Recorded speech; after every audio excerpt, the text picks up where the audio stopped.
हरियाणा की हर अपडेट के लिए बेल आइकन दबाएं और सब्सक्राइब करें STV हरियाणा न्यूज। नमस्कार, स्वागत है आपका। मैं हूं नंदिनी मिश्रा। आपके साथ सीधा रुख करेंगे फटाफट हरियाणा का।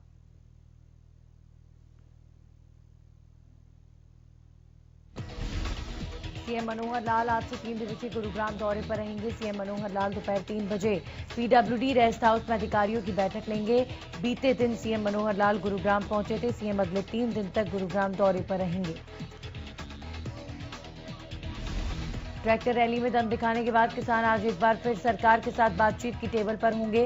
भारत सरकार और किसान संगठनों के बीच आज कृषि कानून को लेकर चर्चा होनी है। जिन दो मुद्दों का समाधान निकलना बाकी है, उन पर आज कुछ हल होने के आसार हैं।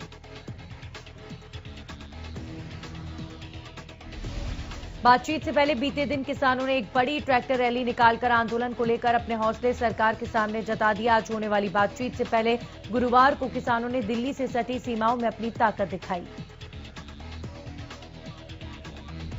हजारों की संख्या में ट्रैक्टर्स का मार्च निकालकर किसानों ने 26 जनवरी की परेड का टीजर दिखाया। इस दौरान किसान नेताओं का कहना था कि हम 26 जनवरी को इससे भी बड़ी ट्रैक्टर यात्रा निकालेंगे। साथ ही अगर सरकार नहीं मानती है तो वो 2024 तक आंदोलन चलाने को तैयार है। किसान संगठनों और सरकार के बीच आज एक बार फिर विज्ञान भवन में बातचीत होनी है। किसानों की मांग तीनों कानूनों को वापस लेने, MSP पर गारंटी कानून बनाने की है। सरकार इनमें से MSP के मसले पर चर्चा के लिए तैयार है, लेकिन कानून वापस लेने को तैयार नहीं। सरकार और किसानों के बीच की चर्चा दोपहर 2 बजे होगी। भारतीय किसान यूनियन के प्रदेश अध्यक्ष गुरनाम सिंह चड़ूनी ने एक वीडियो जारी कर सीएम मनोहर लाल की ओर से करनाल के केमला गांव में 10 तारीख को रखी गई किसान महापंचायत का लोगों से विरोध करने की अपील की। गुरनाम सिंह चड़ूनी ने कहा कि महापंचायत का इतना विरोध करें कि इसे रद्द करना पड़े। गुरनाम सिंह चड़ूनी ने कहा कि सभी किसान भाई घरौंडा टोल पर पहुंचे और वहां मौजूद किसान नेताओं की ओर से दिशा निर्देश के बाद विरोध प्रदर्शन करें। गुरनाम सिंह चड़ूनी ने कहा कि बीजेपी एक तरफ तो हमें बातचीत के लिए बुला रही है और दूसरी ओर किसान महापंचायतें बुला रहे हैं। उन्होंने कहा कि किसान आंदोलन को सरकार गुमराह करने की कोशिश कर रही है, इसका हमें विरोध करना है। उन्होंने ज्यादा से ज्यादा संख्या में लोगों को घरौंडा टोल पर पहुंचने की अपील की है। किसानों का धरना लगातार जारी है। किसान आंदोलन के बीच किसान रिलायंस और जियो का भी पुरजोर विरोध कर रहे हैं। इसी कड़ी में अब रिलायंस और जियो के विरोध का आपदा को अन्य कंपनियों ने अपने लिए एक अवसर बना लिया है। किसान लगातार जियो की सिम को दूसरे मोबाइल कंपनियों में पोर्ट करा रहे हैं। रिलायंस और जियो के लिए ये समय किसी आपदा से कम नहीं है और इसी आपदा का अन्य मोबाइल कंपनियां भी अब फायदा उठा रही हैं। किसान धरने के बीच मोबाइल कंपनियां अपना स्टॉल लगाकर बैठी हैं और हर दिन लगभग 100 किसान अपना जियो नंबर दूसरे मोबाइल कंपनियों में पोर्ट करा रहे हैं। शंभू टोल पर एक नहीं बल्कि 4 से 5 काउंटर बनाए गए हैं। स्टॉल लगाने वाली कंपनियों के कर्मियों की माने तो रोजाना उनके एक काउंटर पर 25 से 30 सिम जियो से दूसरी कंपनियों में पोर्ट किए जा रहे हैं और शंभू बॉर्डर पर ऐसे एक नहीं बल्कि 4 से 5 काउंटर बनाए गए हैं जिन पर रोजाना लगभग 100 सिम पोर्ट किए जा रहे हैं। कृषि कानूनों के विरोध में बच्चों ने साइकिल रैली निकाली। इस दौरान साइकिल रैली में 5 साल से 12 साल की उम्र के बच्चों ने हिस्सा लिया। बच्चों ने हाथ में किसान एकता मंच के झंडे पकड़े हुए थे, जिसके बाद उन्होंने SDM कार्यालय में जमकर नारेबाजी करते हुए ज्ञापन सौंपा। वहीं साइकिल रैली में मौजूद बच्चों ने बताया कि उनके परिवार के लोग पिछले कई दिनों से सिंघू बॉर्डर पर अपने हकों के लिए संघर्ष कर रहे हैं, लेकिन अभी तक केंद्र सरकार ने उनकी मांगों को नहीं माना। फतेहाबाद के अशोकनगर के वासियों ने बीजेपी और जेजेपी नेताओं की एंट्री पर बैन लगाया। किसान आंदोलन के चलते मोहल्ला वासियों ने मोहल्ले में बड़े बड़े पोस्टर लगाकर साफ तौर पर चेतावनी दी है कि किसान विरोधी कोई भी नेता मोहल्ले में न आए। लोगों का कहना है कि कृषि कानून के चलते ये निर्णय लिया गया है। किसान कृषि कानून का विरोध कर रहा है, लेकिन सरकार अपनी जिद पर अड़ी है। उन्होंने कहा कि जब तक सरकार कृषि कानून को वापस नहीं लेती तब तक उनका विरोध जारी रहेगा और मोहल्ले में नेताओं की एंट्री पर बैन लगा रहेगा। इनेलो नेता अभय चौटाला ने भावदीन टोल प्लाजा पर पहुंचकर किसानों से मुलाकात की। टोल प्लाजा से अभय चौटाला ने भी ट्रैक्टरों के काफिले के साथ दिल्ली के टीकरी बॉर्डर के लिए कूच किया। अभय चौटाला ने सरकार पर आंदोलन को कमजोर करने का आरोप लगाया है। अभय चौटाला ने कहा कि अगर प्रदेश में मंत्री इस्तीफा देते हैं तो सरकार को गिरने में समय नहीं लगेगा। सीएम की घरौंडा रैली पर अभय चौटाला ने कहा कि किसान रैली का विरोध करने का काम करेंगे और इनेलो कार्यकर्ता भी इसमें किसानों का पूरा साथ देंगे।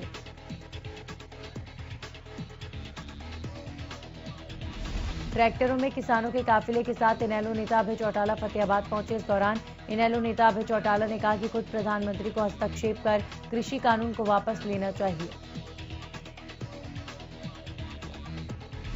कृषि कानूनों के खिलाफ एक और जहां किसानों ने सरकार के खिलाफ मोर्चा खोल रखा है, वहीं विपक्षी दल भी इस मसले पर सरकार को घेरने का कोई मौका नहीं छोड़ रहे हैं।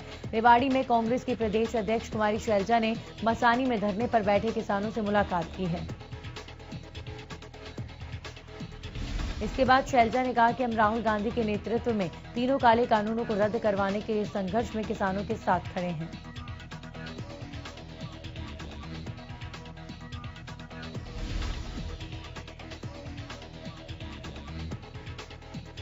उप मुख्यमंत्री दुष्यंत चौटाला ने अधिकारियों को निर्देश दिए कि रबी फसलों की खरीद के समय किसानों को मंडियों में अपनी फसल बिक्री के दौरान किसी प्रकार की समस्या नहीं आनी चाहिए।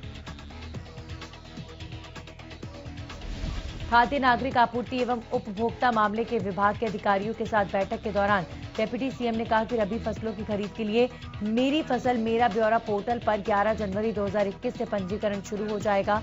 बैठक में विभाग की वरिष्ठ अधिकारी मौजूद रहे।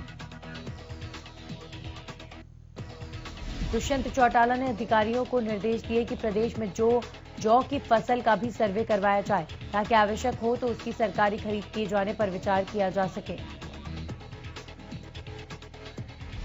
उन्होंने अधिकारियों को स्पष्ट कहा कि रबी फसल की खरीद सीजन 2021-22 के दौरान मंडियों में आने वाली फसल को यथाशीघ्र खरीदकर उसका उठान करवाया जाए ताकि मंडियों में फसल लेकर आने वाले किसानों को किसी प्रकार की परेशानी का सामना न करना पड़े।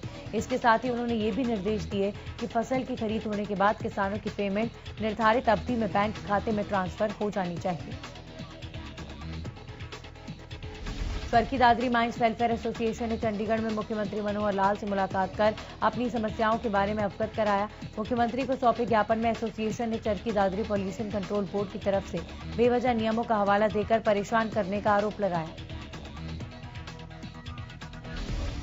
एसोसिएशन का कहना है कि प्रदूषण कंट्रोल बोर्ड के अधिकारी नेशनल ग्रीन ट्रिब्यूनल का खौफ दिखाकर क्रैशर संचालकों की सही बात को भी नहीं मानते।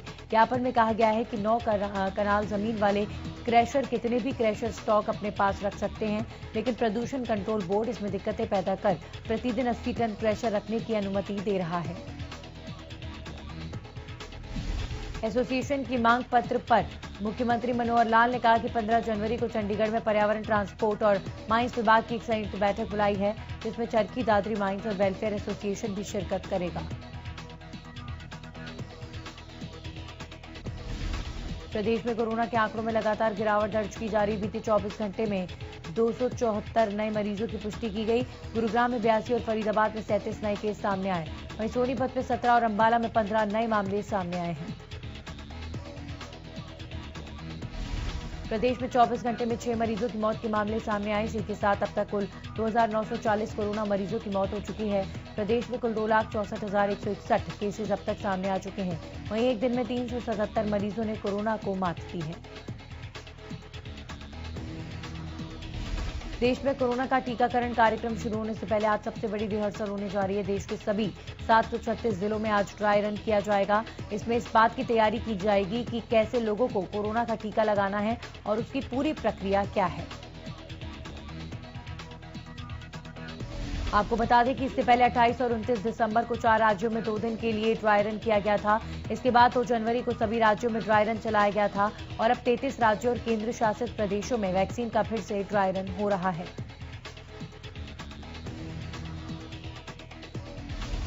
इससे पहले हरियाणा में 7 जनवरी को ही ड्राई रन की प्रक्रिया पूरी कर ली गई है। ड्राई रन के बीच केंद्रीय स्वास्थ्य मंत्री और डॉक्टर हर्षवर्धन ने राज्यों के स्वास्थ्य मंत्रियों के साथ समीक्षा बैठक की है। राज्यों के स्वास्थ्य मंत्रियों और प्रमुख अधिकारियों के साथ बैठक में हर्षवर्धन ने वैक्सीन के खिलाफ फैलाए जा रहे दुष्प्रचार पर चिंता जताते हुए कहा कि इससे टीकाकरण की तैयारियों को धक्का लग सकता है। वहीं स्वास्थ्य मंत्रालय की ओर से यह भी बताया गया है कि कोरोना वैक्सीन को मंजूरी मिलने के बाद टीकाकरण का कार्यक्रम 10 दिन के अंदर शुरू हो सकता है। कोरोना वैक्सीन को लेकर जिले में ड्राई रन किया गया। फरीदाबाद के सीएमओ डॉक्टर रणदीप पूनिया ने जानकारी देते हुए बताया कि ग्रामीण क्षेत्र में 3 स्थानों पर ड्राई रन किया गया, तो वहीं शहरी क्षेत्र में 3 स्थानों पर इसका ट्रायल किया गया। सिरसा में कोरोना वैक्सीन के सफल वितरण के लिए ड्राई रन की शुरुआत की। सिरसा के नागरिक अस्पताल के बूथ पर उपायुक्त प्रदीप कुमार ने पहुंचकर ड्राई रन की शुरुआत की। सिरसा में 6 बूथ पर ड्राई रन चलाया गया। हर एक बूथ पर 25 स्वास्थ्य कर्मियों पर मौजूदा ड्राई रन किया गया है। यमुनानगर में कोरोना वैक्सीन के ड्राई रन की शुरुआत की गई। डीसी मुकुल कुमार ने रिबन काटकर ड्राई रन की शुरुआत की है। यमुनानगर के डीसी मुकुल कुमार ने बताया कि 3 शहरी और 3 ग्रामीण क्षेत्रों में ड्राई रन की शुरुआत की गई है।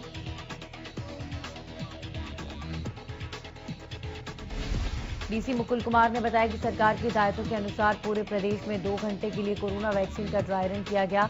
Civil surgeon doctor Vijay Dahiya ने बताया कि इस ड्राई रन के दौरान स्वास्थ्य विभाग द्वारा पूर्ण प्रक्रिया का पालन किया गया। कोरोना वैक्सीन को लेकर अंबाला में 6 जगहों पर कोरोना वैक्सीन लगाने का पूर्वाभ्यास किया गया। अंबाला के उपायुक्त अशोक कुमार और civil surgeon doctor Kuldeep Singh ने ड्राई रन सेंटरों का जायजा लिया।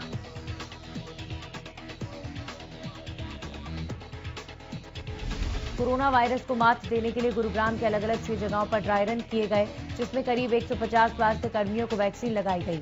इस दौरान व्यवस्था को परखने के लिए और समझने के लिए WHO की एक टीम गुरुग्राम भी पहुंची।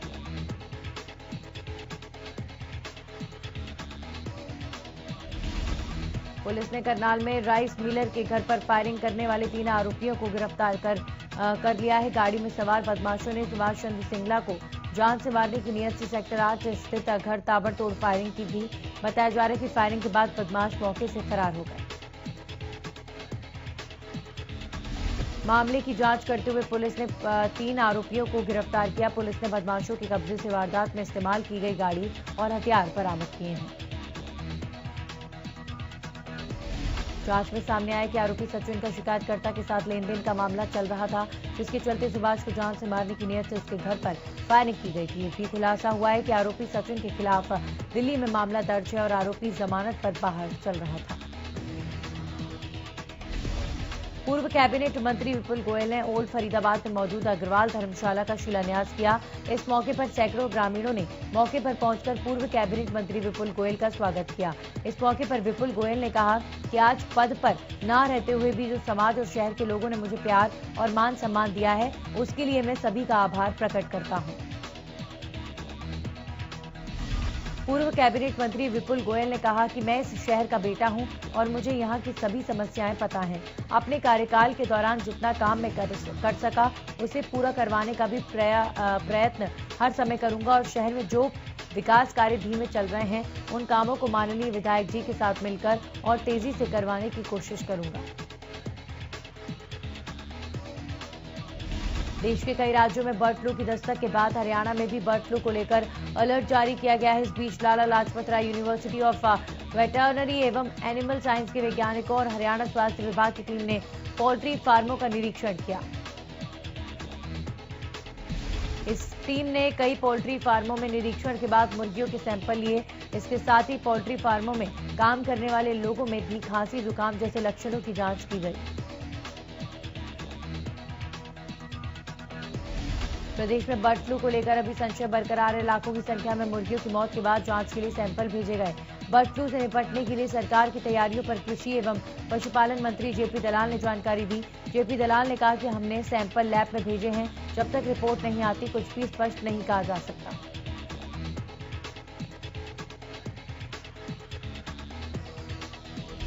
यमुनानगर में सीएम फ्लाइंग की टीम ने एक ढाबे पर छापेमारी की। इस दौरान टीम को गेहूं, रिफाइंड डीजल के कई ड्रम मिले। साथ ही डीजल निकालने के लिए इस्तेमाल होने वाले पंप, शराब की एक पेटी और चावलों पर होने वाली पॉलिश समेत भारी मात्रा में सामान भी बरामद किया।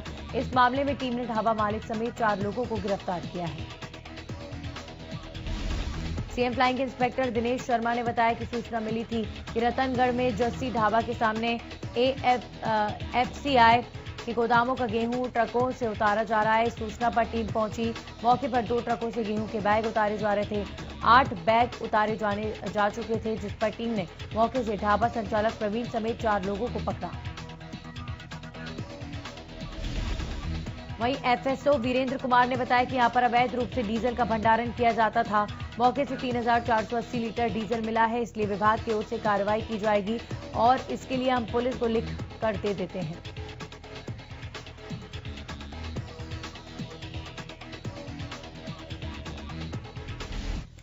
और इसी खबर के साथ फटाफट हरियाणा में इतना ही।